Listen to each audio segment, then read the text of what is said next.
Assalamualaikum warahmatullahi wabarakatuh. Perkenalkan, nama saya Ika Rahmawati dengan 22010154. Saya berasal dari kelas BKA 2 2022. Nah, hari ini saya di sini yaitu untuk menjelaskan materi mengenai angket, observasi, dan juga wawancara. Yang mana video penugasan ini merupakan tugas dari mata kuliah Asesmen Individu Non-Tes yang dosen pengampunya yaitu Bapak Reza Fahlevi MPD dan juga Ibu Idalis Dawati M.Hum.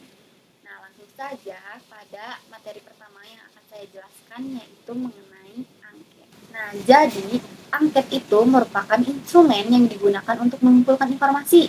Nah, angket ini berupa kumpulan-kumpulan pertanyaan maupun pernyataan yang diberikan kepada responden.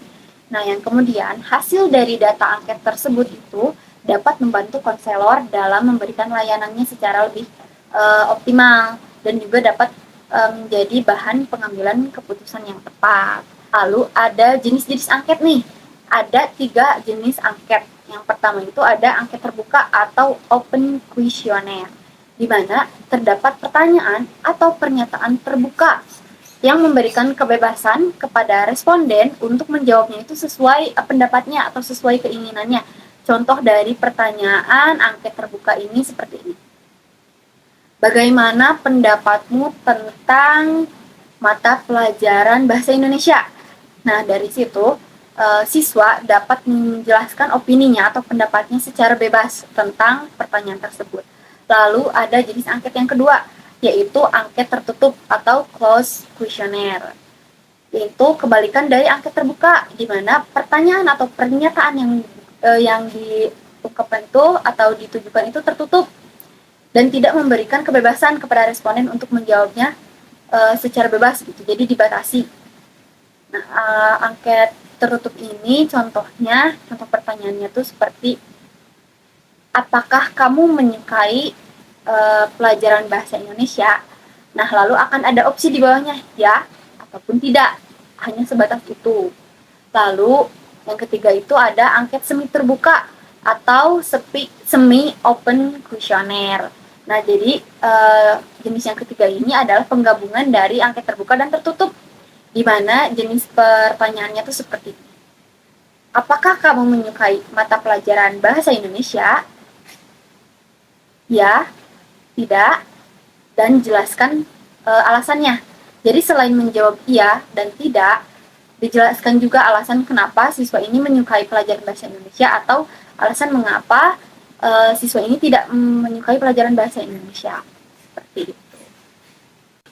Materi kedua yang akan saya jelaskan yaitu observasi. Observasi ini adalah suatu proses pengumpulan data melalui pengamatan menggunakan alat panca indera seperti mata, hidung, mulut, dan lain sebagainya. Nah, jenis observasi ini dibagi menjadi 2, yaitu observasi partisipasi dan observasi non-partisipasi. Observasi partisipasi ini, observan atau pengamat itu terjun langsung atau berpartisipasi dalam situasi atau kegiatan yang sedang diobservasi. Misalnya, si observan ini sedang mengamati perilaku siswa. Nah, si observan atau pengamat ini akan berinteraksi langsung dengan siswa tersebut. Nah, lalu yang kedua itu ada observasi non-partisipasi, di mana si observan atau si pengamat ini mengamati dari jauh perilaku dari siswa tersebut tanpa adanya interaksi. Seperti itu. Nah, materi yang ketiga atau yang terakhir yaitu wawancara. Wawancara ini diartikan sebagai proses komunikasi secara 2 arah, secara verbal yang dilakukan oleh konselor kepada konseli untuk mendapatkan informasi. Nah, jadi si wawancara ini adalah keterbalikan dari angket. Angket itu merupakan pertanyaan atau pernyataan yang diungkapkan secara tertulis. Sedangkan wawancara ini secara verbal atau diucapkan. Jadi harus ada interaksi secara verbal di antara konseli dan juga konselor. Sekian penyampaian materi yang dapat saya sampaikan. Mohon maaf bila terdapat banyak kesalahan. Wassalamualaikum warahmatullahi wabarakatuh.